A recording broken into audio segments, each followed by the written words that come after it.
My sister, 24, had my niece when she was 19.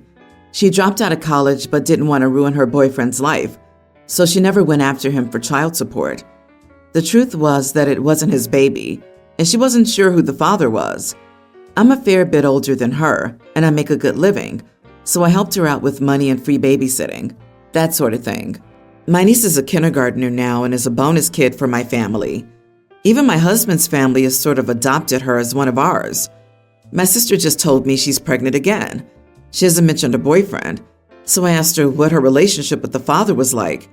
She said it was a Tinder guy and that he ditched his profile after she told him. I asked her what she was planning on doing. She said that she was having the baby. I told her that was great, and I hoped that everything would work out for her. I added that I wouldn't be giving her money to support her new baby, and that I wouldn't be babysitting for her. I'm back to work, and I don't have that freedom anymore. I said that we would continue to help support my niece, but that was it. And that if she chooses to use the help we were giving her for my niece for the new kid, we would have to stop helping at all. She lost it. She said that I was judging her and how she chooses to live her life. I'm not. She can do whatever she likes, but she has no right to expect my husband and me to pick up the slack from her refusal to be a responsible person. It didn't take long for our mother to call me to chew me out for saying what I said. I asked her how much money she had given my sister for my niece and how much she was going to give her for the new kid. I said I'd give my sister the same amount my mother gave me for each one of my kids, the cost of a onesie from Walmart. She said I was a terrible daughter and sister for saying what I said. She said that if she had more money, she would have given us more. I said she could sell her house up north now that she lives in Florida to help support my sister if she's running out of money. She isn't. My dad left her well set up when he passed away. Am I the idiot? I would want to oust my sister, but I understand you want to maintain the loving relationship you have with your niece. I also get making the distinction that you'll continue to love and support your niece as a member of your family, but you don't condone your sister's irresponsible actions when she's not even that responsible for her first kid. It's a tough spot you're in, but you're not the idiot. I disagree. I mean, having one kid in private school while the other starves is functionally brain dead. That's not how families work, and it's a baby. I get OP not giving more money, but acting like the morality police is kind of crap. It's like they're doing a good thing to hold it over their sister's head and drive a wedge between the kid who gets money and the kid who doesn't. It's cruel in its totality. OP's welcome to withdraw help and stand firm on the amount of help, but to say that help must be used to show favoritism to one of her kids is cruel. OP, you are the idiot. Listen, I get it, but at the same time, the sister is an adult and needs to take care of her own crap. The kid won't starve if they're in the U.S. The mom will most likely qualify for WIC, food stamps, Medicaid for the kids, and so much more. Honestly, I would be angry too and stop the money flow. Basically, OP is like the baby daddy, paying child support for the niece, and OP's money should be going to the niece, not the second child. I agree. She's taken her niece in as a member of her family, and because of that bond, wants to continue to offer the same love and support for her niece. I think OP's trying to protect her niece from suddenly getting half the limited resources given to her. When someone's planning their life using magical thinking, you can't deliver bad news kindly. It's just ignored or dismissed. I'm afraid that if OP were less blunt, her sister would believe OP could be persuaded to change her mind. It doesn't matter if it's family. It's delusional, and you can't argue with delusion. You have to just let them fail and not blame yourself, because it was never your responsibility in the first place. Sister got so lucky that OP agreed to help her with the first child, but she sees it as OP's duty. My husband and I have 5 kids between us. He had 2 from a previous relationship, a tween and a young teen. I have 1 teen, and we have 2 together, toddler and grammar school. Our older child is autistic. She's verbal, but she doesn't like strangers and doesn't talk to them. I was worried about taking her trick-or-treating, but I know she practiced at school, and we practiced the signs "candy please" and "thank you." It was going well at first, then she started to get tired. At one of our last houses, she didn't speak or sign. The woman was handing out goodie bags with king-size candy bars and stickers. She gave one to all of my kids, except for my daughter. She ran to me crying, and my teen told me that the woman wouldn't give her a bag because she wouldn't say trick or treat. I went up and explained that she's autistic and doesn't speak much, but the woman refused to give her anything unless she said trick or treat. After some back and forth, I made the kids give their bags back and we left. I texted a group chat with parents in my daughter's classes, both general ed and special ed, gave them the address, and explained what happened so they wouldn't have to deal with that with their kids. Word spread pretty quickly, so that house was not very popular last night, except for some pranks. People even posted about her on Nextdoor. Now she's posting about me and my kids, and this whole thing is blown out of proportion. I was wondering if I was wrong for telling parents not to take their kids to her house. Not the idiot. Who the heck refuses to give candy to a child on Halloween, much less a nonverbal kid? She's just mad that you spoke the truth about her crappy actions. People make their own decisions on whether or not to go to the house after receiving your information and requests for support. I'm glad to see so many were supporting neurodivergent kids. We didn't have a ton of kids last night, but one little boy came up and his mom said, "Say trick or treat," and he just proceeded to bark like a dog. He was dressed as a dinosaur. I gave him 2 very large handfuls, as his mom just sighed at what I assume was not the first barking of the night. Oh my God, that's so adorable, and totally something my kid would have done. After all, no one knows what dinosaurs sounded like. I live in one of the go-to neighborhoods for trick-or-treating, and we regularly get over 500 kids come to our door. I don't make them perform for the candy. There is no transaction here besides you show up, you get candy. No costume, you still get candy. Senior in high school? Awesome, here's some candy. I remember a house where I must have been a straggler because the owner thought she was done for the night, so she had given away all her candy. I showed up and she was like, "I have no more candy. Here's $5. I was stoked. People who are mean to kids because they're neurodivergent, because they have disabilities, or even just because they're shy or don't jump through hoops on command, deserve what they get. Maybe a little public shaming will teach her, but she apparently lacks the heart to figure out on her own. There's no reason ever to single out and pick on a small child for being different. My fiance and I got engaged a few months ago. 2 years into our relationship, he said he wanted a prenup. I wasn't super concerned about the prenup, except before that, I also paid 3 months of rent for him in our first year together because he was laid off. He normally makes more and is paid more, but then he got laid off, and I covered his portion for those 3 months. I felt it was super unfair that I did that, and he didn't pay me back, but he expects me to be okay with not helping me in the future. But he explained he was just worried because men get cheated all the time with divorces. I felt like he just saw me as a greedy gold digger, even though we're both earning 6 figures. I'm a technical writer and manager, and he's a programmer. I was also worried because he watched a lot of Andrew Tate and other interesting stuff and told me all the time about how guys are getting screwed in dating and relationships. By the way, his parents are happily married. His sister married her college boyfriend, and they're going strong. And most of his friends are in good relationships. I'm his second relationship, and his first relationship was with his high school sweetheart. They broke up because they were living in different colleges. He's never personally experienced any bad relationships, and it seems like all his women are screwing men are coming from consuming this content. I'm not against prenups, but we're on pretty even levels financially, and neither of our families is leaving us anything sizable.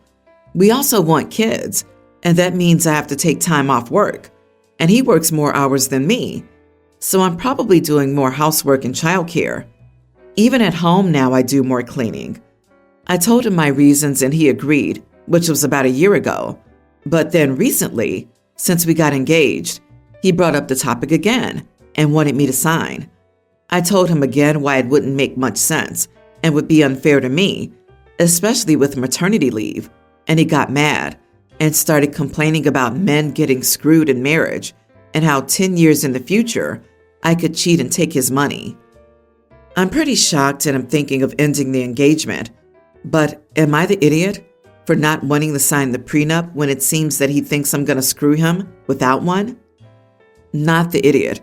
Perhaps when he's in his third relationship, he'll realize that taking advice from Andrew was a bad idea. What's even more alarming is that you say he hasn't even had a bad relationship himself and that his opinions seem to be coming from the content. This means he isn't judging individual women based on reality. He's taking some moron's advice over his own experience. If he continues to consume this type of content, I predict that it'll be challenging for you to be able to do anything right in his eyes. Agree.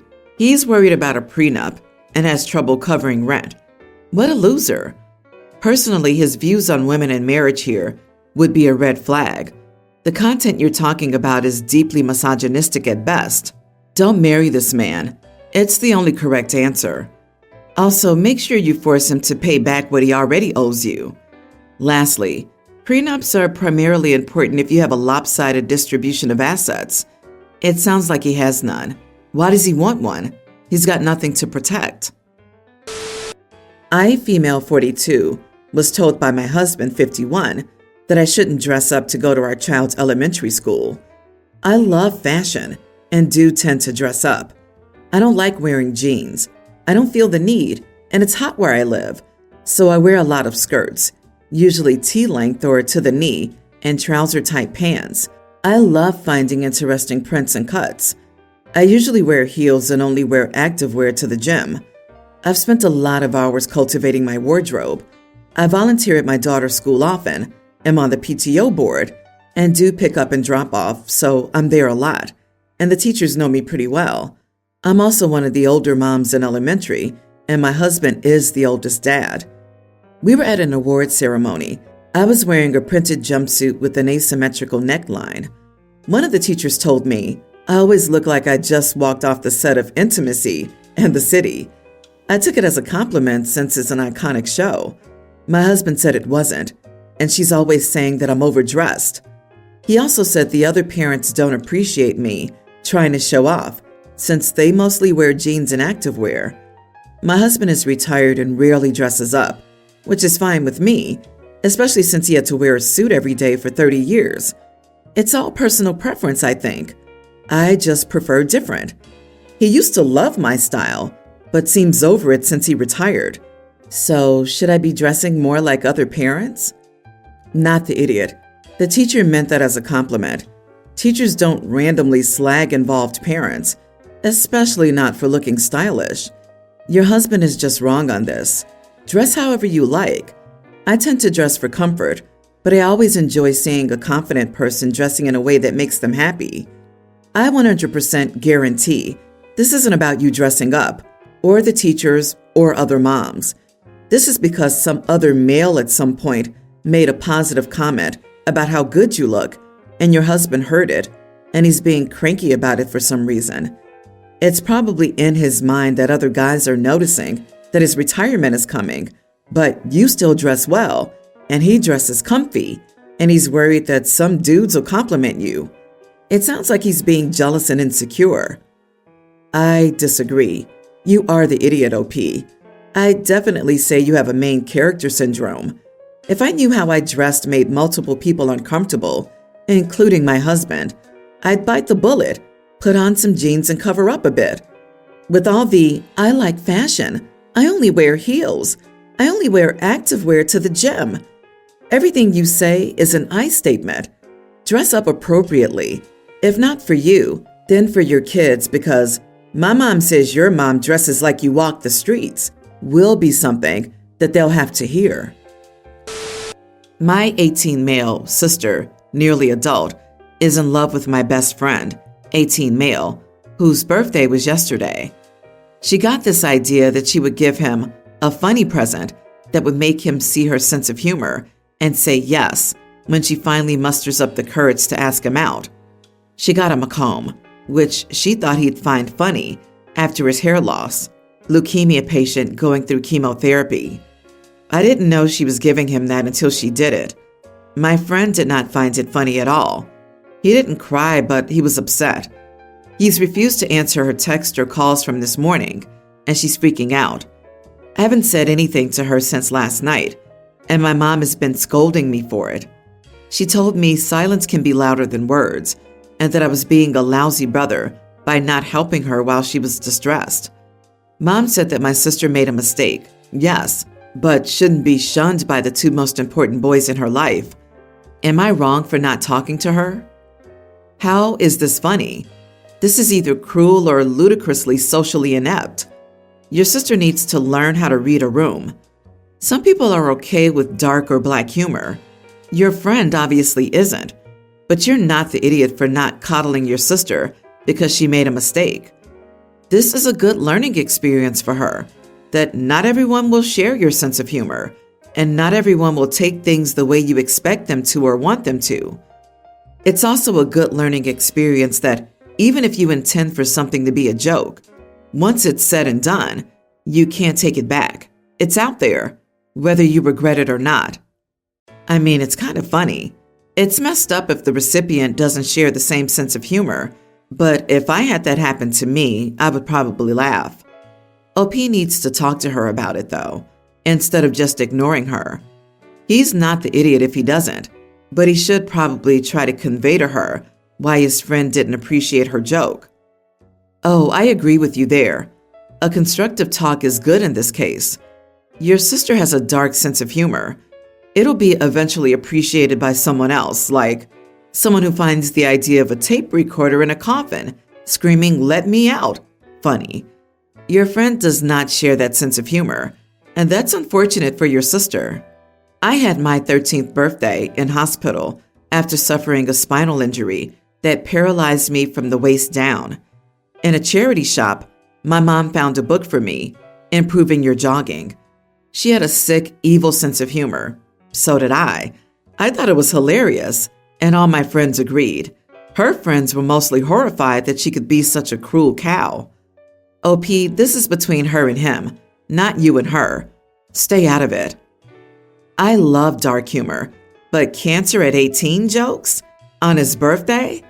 Come on, there's a line. Oof, she needs to apologize. Your mom isn't helping. A gift is for the recipient, not the giver. I personally would never in a million years give someone something like this without being totally sure they would appreciate it. She's being a huge idiot, hereby continuously prioritizing her feelings over his and doubling down when called out for it. Update. She grumbled that she'd go over to his house and beat some sense into him until he talked to her. I don't know if she was serious, so I told her that instead of doing that, it would be much, much better to apologize and tell him her feelings. My sister's now trying to choose the best words possible.